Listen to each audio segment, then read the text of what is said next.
Good morning, my friends. Just as promised, I'm going to walk through the slides for Chapter 4. I'm going to use Mankiw slides. He has way too many. He's got like 72 slides. We're not doing all that. And honestly, it would be a waste of your time if you've read the chapter to then go through every single slide. But what I am going to do, and what I think is probably the most important, is I'm not going to require you to take notes. I'm not going to require you to work every problem.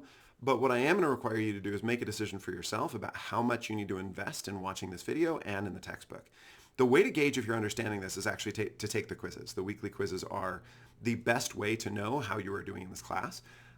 Take them over and over again, get comfortable with them, know what's going on. But the one thing that I will say is some of you might say, I don't need to, I can just take the quiz. I already know stuff. And some chapters are pretty easy like that. Some chapters you're going to have to read the textbook. And so I would recommend that you slow yourself down, get this kind of stuff figured out as early as you can. Meaning, make sure you know the best way to get as much from this as you can. And if you need to take notes, take notes. The one thing I would encourage you to do is I'm going to get to problems. He has a bunch of problems in here. And I'm going to hit pause. And I'm going to say, hey, you should work this one out. Because it'll help your brain make sure that you're understanding. Normally, by the way, if I have a video for a class, like a reading or something, I'll say, hey, why don't you go and we'll go on a walk as you listen to this. Well, that's not something you can do with these. Oh, hello. That was creepy. So if my kids interrupt, we're just going to keep going. This is called one and done. I'm going to record once and just power through no matter how weird it gets, because otherwise I'll be here re-recording all day. And my one recommendation is sit in an academic place, right? Like sit down at a desk, listen to this. You can listen to it on 2x speed. That's just fine. But then what I'd like you to do is pause every time there's an actual problem. I'm going to skip a bunch of slides. I'm going to go pretty quick. I can go slower during lab. So if you're like, wait, I didn't catch it, that's not a problem. It's pretty easy to fix. I'm going to pause for a second and help my Izzy Bear, and then we will dive into the slides. Alrighty, so in order to keep this from being really annoying for you, I am going to skip pretty quickly. I'm going to assume that you can slow down. Remember, you have access to these slides.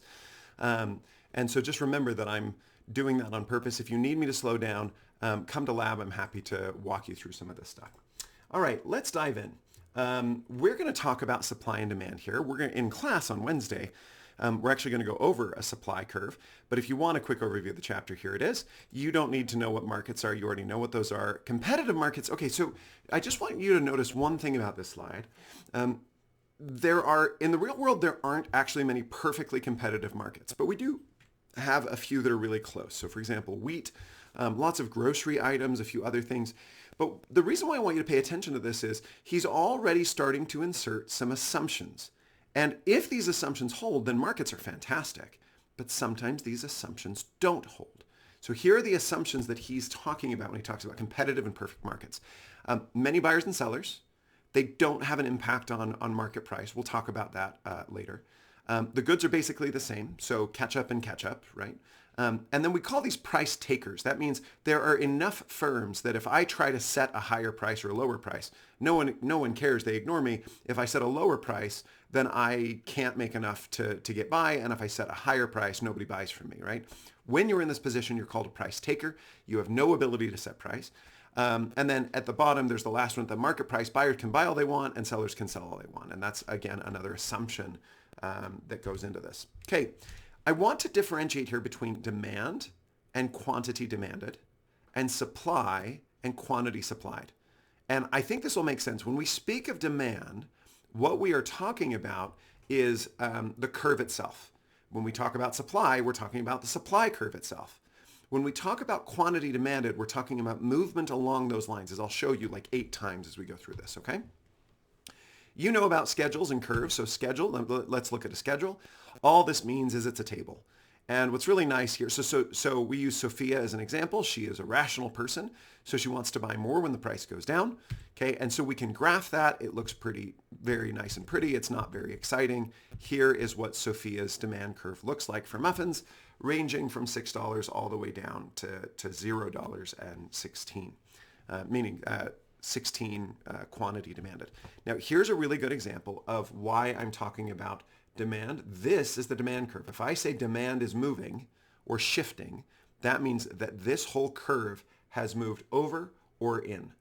If I'm talking about quantity demanded moving, I mean that the amount along this curve has moved, okay? And those two things are a little bit different. So keep that in mind. Law of demand just says that the quantity and the price are related, and the people are rational because they're rational. As the price goes down, the quantity moves up. Okay, market demand is really easy. Market demand just means we add up all of the individual demand curves in the market. And we're going to use the example of Sophia and Diego. Again, if you want to go slower, please feel free to slow this down. But it's really easy. You just look at the individual demand curves and then you add them up horizontally. So now you've got Sophia and Diego at $0, 16 plus 8. The market demand is 24. So they might have you do some of these in the homework and the quiz, but it's not very scary to figure out the market demand, the market quantity demanded. What you're going to do is ask, what does everybody in the market, what are they willing to buy at different prices? And then you can graph those two. So here's our market demand curve. Okay, not very exciting. It's pretty straightforward. So this is, you'll notice that we do this a lot. This is the demand curve for the market. So sometimes they'll denote it demand market or DM versus an individual's demand. Not a big deal. Again, an increase in price decreases the quantity of muffins demanded. So, and that goes in reverse too. A decrease in price will increase. So this is just the law of demand. That's all that's going on there. Okay. These are movements along the curve. If the curve shifts, that is a shift in the curve. Let's talk about what it looks like when, what might move the demand curve. Okay. Shows how price affects quantity demanded, other things being equal. This is more important than it first looks because I've been skipping a lot, but I'm slowing down here. What this means is if a question on the quiz or the homework says price changes or quantity changes, how does it affect the demand curve? The answer is it does not. Nothing changes on the demand curve because price and quantity are right here and then the curve is over here inside the graph area. If price or quantity shift, that's a shift along the curve. If something else shifts, it might create a new demand curve. So it says all other things being equal. Well, what are those other things that might affect demand? And what we're going to do now is explore some things that could shift demand. And by the way, I'm going to give a really amazing piece of advice right now. You should not try to memorize these. You should try to logic your way through them. They will help you, they will benefit you, and it will be a really, really good positive thing. Shifts in the demand curve. So think through these. If all of a sudden there's a bunch more people buying, or they get richer, or the price of a related good goes up or down, I hate tastes. I think that's an excuse, but we'll get into that. Or changes in expectations. These are all examples of things that could change the price of a given good. Let me give you some examples. I want you to imagine that there's a sudden increase in the number of buyers in the United States due to immigration. Due to immigration, we have a bunch more buyers. Sorry about that. I had to talk to my boy about something. So a change in the number of buyers is one easy way to increase demand. This just makes sense. If we have Sandra and Diego and then we add BroPa, we're going to have more demand in the market. If BroPa goes off to war, we're going to have less demand in the market. And you see this all the time with immigration. Immigration increases demand because there are more people who need houses and clothing and food and all of that stuff. So it makes sense. It's pretty straightforward. The next one, so here's an example of a sudden increase in the number of buyers. It's just going to shift out. Okay, so again, not a shift along the curve. We've added a new person to the curve, and so now there's more demand in the market. Okay, what about changes in income? Well, remember, if it's an inferior good, then we're going to see less demand. But if most things are normal goods, and most things, as the price goes down, you're going to buy more of that stuff. Okay, the next kind is substitutes and complements, and I'll actually show you this in a minute because it makes sense. You might want to read through these, but let's just keep going. Tastes. I hate tastes. Economists, I feel like we look at a change in tastes as an excuse, right? People are rational. They're not subject to fads. They only change their mind when it actually makes sense to change their mind. Well, the reality is people do actually have changes in taste, and it happens all the time. By the way, advertising is a thing that can change people's tastes. It doesn't actually very often. You marketing people, I hate to break it to you, the evidence on marketing is that it doesn't work very well. So just keep that in mind. But you can see some changes that way. So let's look at one last one. That's expectations about the future. Now this makes sense. You probably can imagine. If you think you're about to get a promotion, then you might spend a little bit more. If you think the market's about to tank, you might try and put your money into other investments, that kind of stuff. So expectations can also have effects. A reminder about shift versus movement along the curve. here are the 6 things that can shift the curve. Let's talk for one more minute about the price of related goods, because I think that is going to be, no, you know what? We need to go back for a second because I said we would talk about it and I just kept going. All right, let's talk about complements and substitutes. You already know intuitively what substitutes and complements are. Now we're going to define them just a little bit more precisely. 2 goods are substitutes if an increase in the price of one leads to an increase in the demand for the other. So I want you to imagine that the price is here. This is ketchup and ketchup, slightly different ketchup, right? And all of a sudden the price of this one goes up. What are people going to do? They're going to start buying this. And that makes sense because they are substitutes. An increase in the price of one, boop, leads to an increase in the demand of the other. This price will go up for whatever reason, and this demand curve will shift out because more people want it. Okay? By the way, complements work in a similar way, in some ways almost an opposite way. If you only want left and right shoes together, actually let's use peanut butter and jelly because left and right shoes are a great theoretical example, but a better real life example is PB&J because they are actually complements. You typically buy them together, but not all the time, right? You can do ants on a log, for example, and do some peanut butter on celery with raisins on it. It's kind of a weird American snack, but a lot of us like it. So if you are buying peanut butter and jelly, except the price of jelly goes up, you're not going to want to buy as much peanut butter because now the combined total of the two is going to be more expensive. By the way, one thing that can help with these examples is when it says an increase of price, don't think an increase of 20 cents. Think an increase of $50. So you go to the store and peanut butter is $5 and jelly is $5. Then you come back the next week and peanut butter is $5 and jelly is $500. What are you going to do with the amount of peanut butter you are buying? And I think the answer to most of that is, actually, we're going to buy less of both because the whole point is we like them when they are a combination. And so an increase in the price of jelly leads to a decrease in the price of peanut butter. And that's a really key core important idea here. Okay, we already talked about the other kinds. This is a good little graph. This is a good table. I would not recommend you try to memorize it, but it is worth maybe taking some notes on for a minute and just remembering these are the kinds of things that tend to influence demand curves. But again, I hope that you think through what would influence buyers, what would influence market demand. And if you can logic your way through this, these are examples that you can come up with on your own, not this is the definitive list. I want to emphasize again, the price and quantity do not end up changing the demand curve.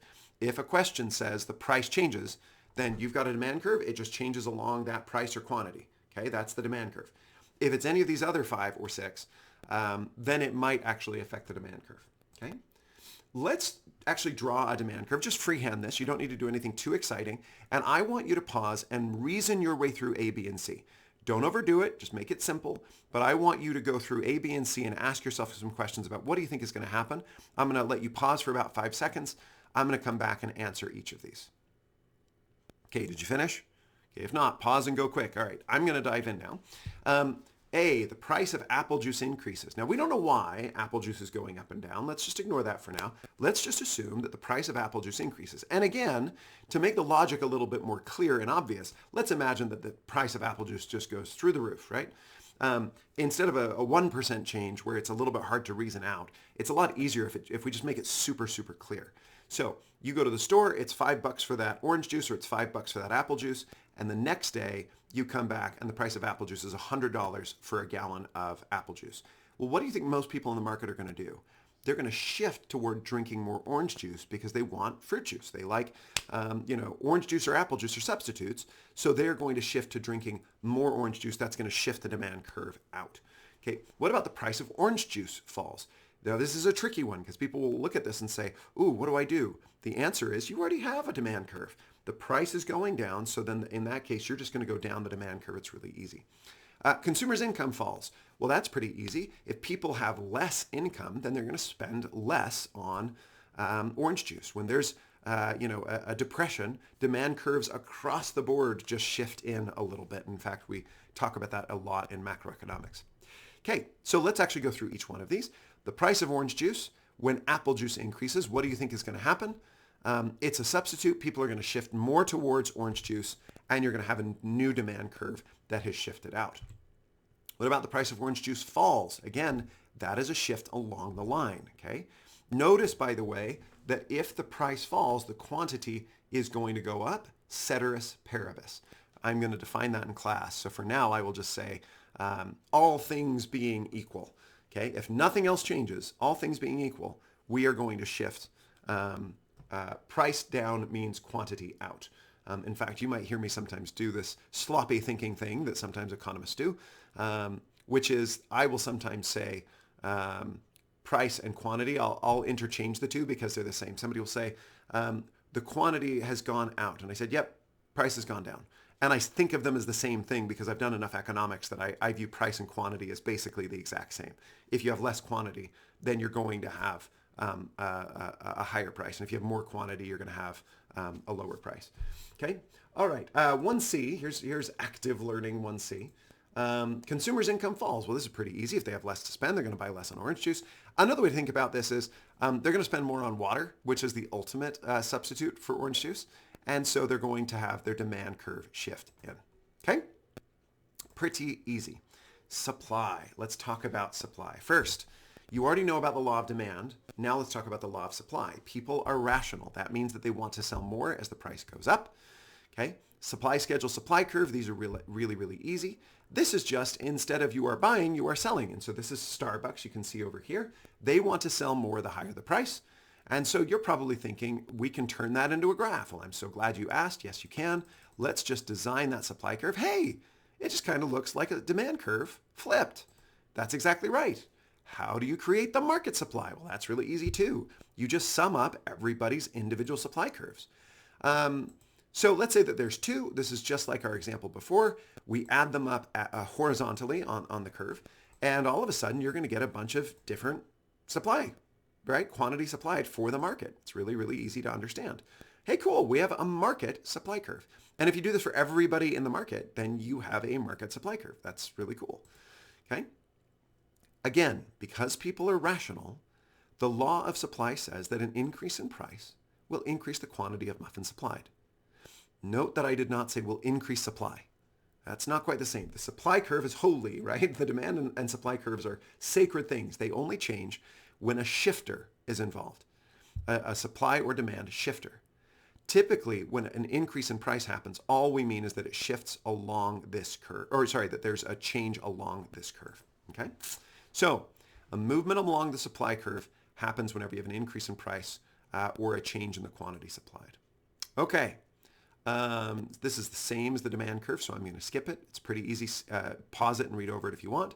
Same with this one. The only thing that's different this time is you've got to ask yourself, what do you think is going to shift sellers? What is going to shift the way that producers think about this stuff? And here are some examples. Input prices. So that means if I'm making peanut butter and peanuts get more expensive, technology, all of a sudden I have a magical machine that can make peanut butter cheaper.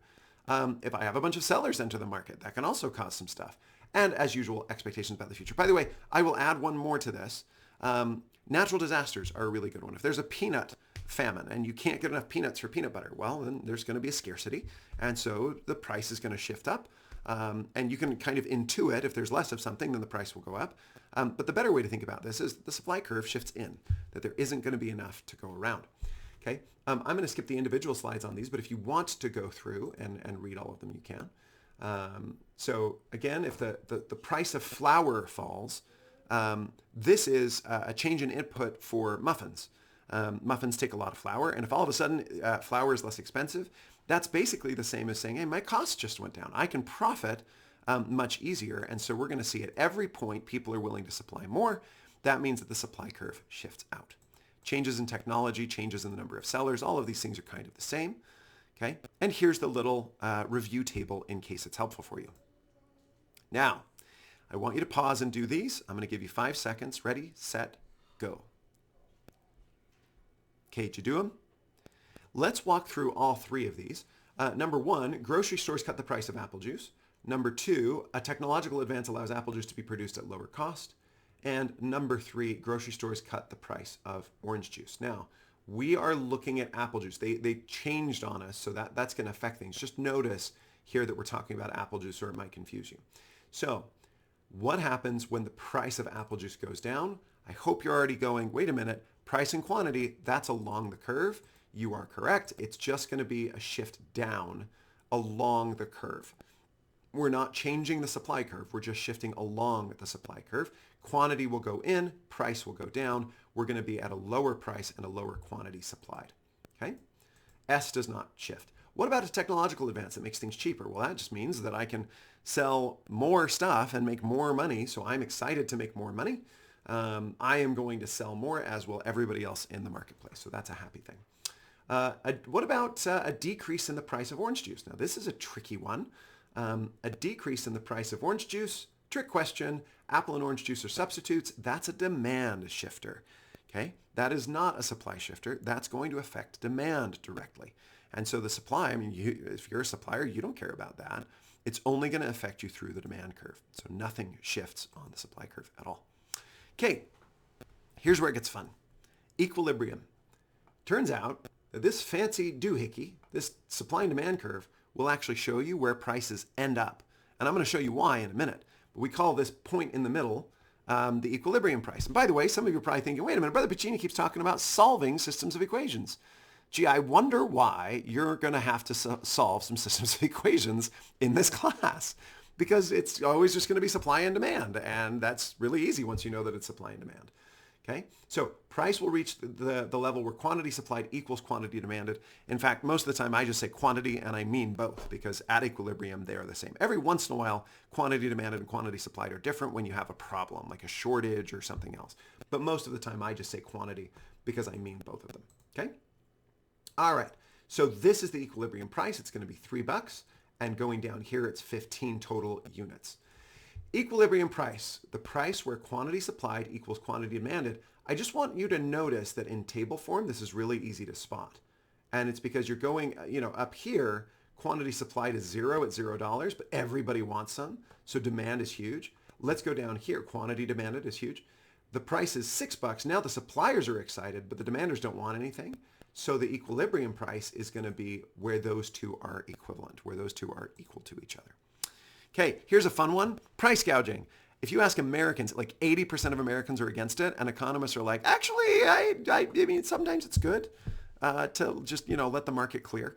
And so this is a really funny one. Now, it's split, even, but it's about 29 uncertain, 36 disagree, and 35% agree. Economists are much more all over the place on this one. I am strongly in favor of getting rid of all such laws because I'm Captain Market for the first 6 weeks of this class. Okay, why do we always end up in equilibrium? I want you to look at this graph, and I want you to imagine that I can just force the price to some higher quantity, okay? Or sorry, I can force the price to be some higher price or some different quantity.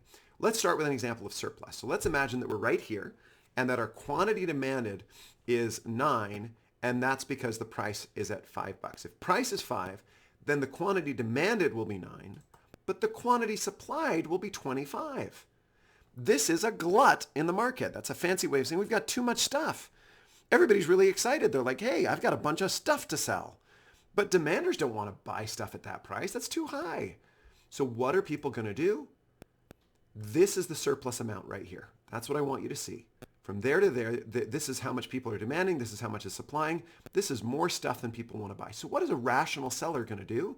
Well, that's really easy. They are going to cut the price to get rid of their goods because they don't want to have it on the shelf. Now, they might prefer to sell at $5, but they'd rather it be off the shelf, and they've got too much junk lying around. They're going to lower their price to 4. And now there's a smaller surplus. Quantity demanded moves in, price goes down, and quantity supplied falls because a few people go, I can't really afford to sell it at $5, or sorry, at $4, so I'm going to get out of the market. Okay, and you're going to keep doing this until the surplus vanishes and we reach equilibrium. So rational sellers are going to start reducing prices to get rid of inventory, and it's going to drive us down towards equilibrium so long as the market is functioning correctly, which most of the time it will. What about in shortage? What if we're down here? Let's imagine that quantity demanded and quantity supplied are out of whack because the price is too low. If the price is $1, then the quantity supplied is 5 muffins, but the quantity demanded is 21. Everybody wants to buy a muffin at $1. That's a really good deal. But the quantity supplied, nobody wants to sell at that price. So you've got a few people who can maybe make super, super cheap muffins. But overall, this is going to cause a real problem. Again, we're going to have a shortage of right in there. And so what are we going to do? Well, a good, smart seller is going to say, listen, I'm going to raise the price or I'm not going to be able to stay in business. And because there are so many people in the market who are like, well, I wanted it for $1, but I mean, I still want it for $2. It's better to have one, but I'll still take it. Now the shortage has reduced. Okay. You can see the changes in quantity and in price and all of that stuff. The shortage is now smaller, and you keep going until the market reaches equilibrium. So sellers and suppliers and demanders are going to keep doing this until we reach this middle point, and then everybody is going to be happy. Okay, it's not that funny. It's okay, but this is a joke about supply and demand. The point here is that when you have the law of supply and the law of demand, because of the law of supply and the law of demand, you're going to reach the law of supply and demand, which just means that you're going to keep fussing, you're going to keep haggling in the marketplace until the market reaches a market clearing price. The market clears means that we use up all of the quantity supplied and we give it to the people who are willing to buy. So suppliers get rid of all of their inventory and demanders get what they are hoping for at the price they are hoping for, and everybody is as happy as we can possibly make them. Okay. By the way, they're kind of, I don't love the 3-step model of how to solve these. Here's what I would recommend you do as we do some of these problems right here at the end. Number 1, ask, is this affecting suppliers or demanders? Then ask, ignore his, because his is fine, but I think mine is better. Ask, is it supply or demand? And sometimes it might be both. Then ask, is it shifting in or out? Oh my gosh, I'm totally doing just his. I'm just saying it with simpler words because I don't know. Okay. Is it supply, demand, or both? Is it going to shift to the right or to the left? And then you're going to actually draw a supply and demand diagram and like kind of reason out where this is going to go. By the way, I would recommend doing this right now. Draw like 5 of these. Draw supply and demand, supply and demand, supply and demand, and then just ask, okay, supply shifts out. What happens to price? What happens to quantity? Okay, supply and demand shifts in. What happens to price? What happens to quantity? Demand shifts out. Supply shifts in. Both of them shift in one way or they shift in 2 ways. What's going to happen? And what you'll start to notice is you're going to start developing some intuitions, like, for example, if there's a famine in peanuts, you know the price is going to go up, right? That happens because supply is going to shift in, but you're going to see very quickly that like, oh, there's not enough to go around. So in that case, and it's good to play with this idea. Okay, let's do a couple of examples. Price, quantity, we know how that works. We've got demand, we've got supply. We're in equilibrium.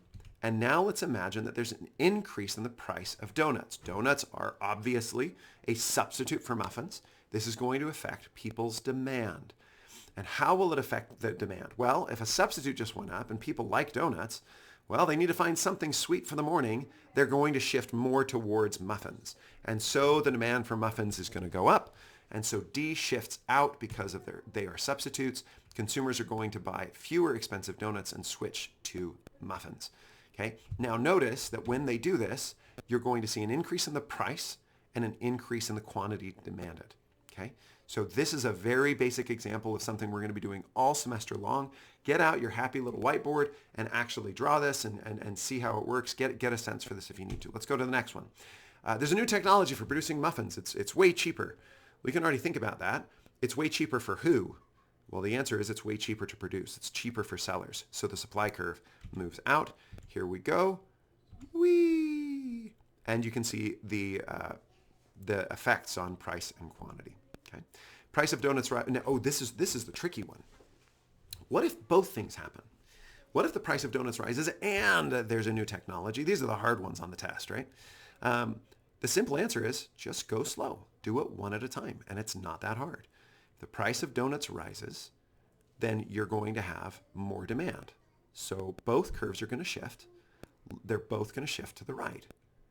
So what do we know will happen, and what are we unclear about?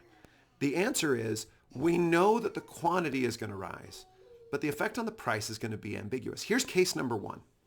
Case number 1, if demand increases more than supply, then the price will rise. If people are really hungry for muffins, but only a few more people are able to supply at this rate, then even though there's more demand, there's more supply, there's more demand proportionally, so there's going to be an increase in price. On the other hand, in this next example, what if price of donuts rises and new technology reduces production costs, but this time there's a bigger shift in supply than there is demand? Well, if supply increases more, then on this one, the price will actually fall. Okay? If technology just makes things super duper cheap, but there are a few more people in the market who want some of this stuff, ultimately, overall, the price is going to fall. Okay? I think this makes sense, but if not, come to lab and I can explain it more.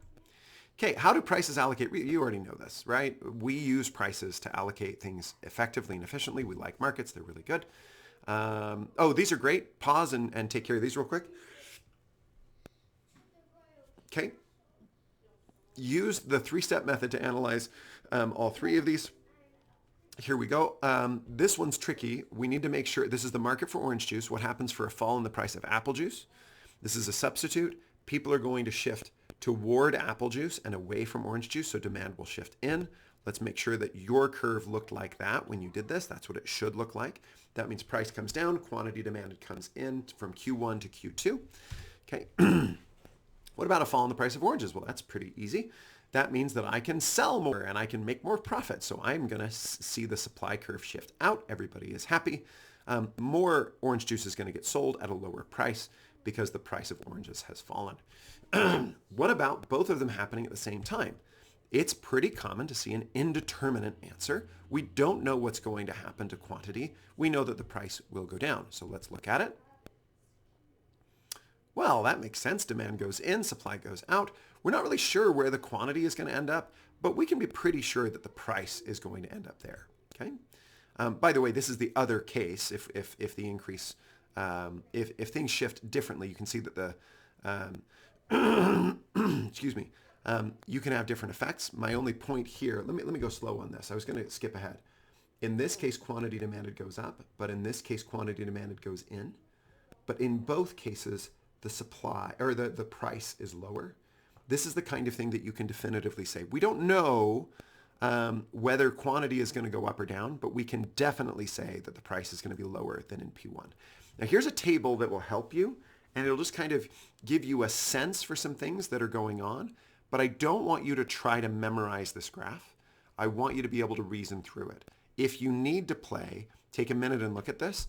What this says is, okay, if there's no change in anything, then P and Q stay the same. If there's no change in supply, but there's an increase in demand, P and Q are going to go up. If there's no change in supply, but an increase in demand, then P and Q will both go down. Hopefully that makes sense. And this will tell you there are some times when things are ambiguous, and that's okay. Okay. You can reason these out though. Don't try to memorize all these graphs. Try to be logical about it. I think we're done. Are we almost done? We're almost done. This is a great little think question. Take 5 minutes or 5 seconds and just reason through this real quick. Your roommate says, yeah, the apple crop's getting destroyed, but it won't affect me. I like orange juice, or in this case, pineapple smoothies. I hope you can explain, wait a minute, but because there's not enough apple juice, you're going to have problems because these two things are substitutes and people are going to buy more of this, and that is a problem, right? That's going to cause prices to have issues for you. What other markets will be impacted by the destroyed apple crop? Actually, this is going to sound weird, but lots of markets. So not just apple and fruit juice, but also like applesauce, which goes in lots of McDonald's foods, which might increase the price of Happy Meals. I know that's weird, but that's true. Also, like people eat applesauce with pork. I didn't realize that was a thing. So they're complements, so it might affect the pork market. So like there are lots of ripples that happen in the market that you'll get into more in macro when you get into it. For us, all I want you to see is it's not as easy as, well, I don't eat apples, so it's not a big deal. Okay, and then we've got some summary slides. So hopefully this helped. Hopefully you were able to listen on 2 times speed in a way that was decently meaningful. I can get rid of that. That was just me doing some homework. Hopefully this was useful for you. Hopefully it did not slow you down. I think the most useful parts is stopping when we get to these questions and reasoning your way through them. We'll see how this goes. Let's try this for a couple of weeks and see how it goes. Again, I want you to use this as much as it is useful. If the textbook is enough and you feel like you can skip, that's fine. But I also want you to promise that you'll do the opposite. If you're taking the quiz and going, I don't know how to do this, I need you to pause, read the textbook, and take notes. If you still can't do it, now I want you to watch my video and also take notes. And I want you to promise to do that because I need you to make the decision and be an informed student. With that, God bless, be well. Take the quiz. Don't do the, Let me give a final thought. Remember what we're switching to. You're going to watch the video, you're going to do the reading, and you're going to do the chapter quiz. Not the week quiz, but the chapter quiz. Then you're going to attempt the homework quickly just to see what's easy and what's hard. Okay? Don't spend a lot of time. I'm talking 10, 15 minutes. Kind of flip through them really quick. Just get a sense for all the questions so that when we are in class, we're not wasting time just pummeling through. We're going to, okay, I know 7 is a doozy. I don't understand how to do 7. Can we spend some time there? And that is a good way to spend our time. Okay, so watch this video, do the reading, finish the quiz. And then in class, we'll do the homework, the hard ones. The only other thing that I would say is always, always, always take the weekly quiz. Get a sense for what I'm asking you to do. If you don't understand those, bring those to class too. Okay, God bless, be well, talk to you later, bye.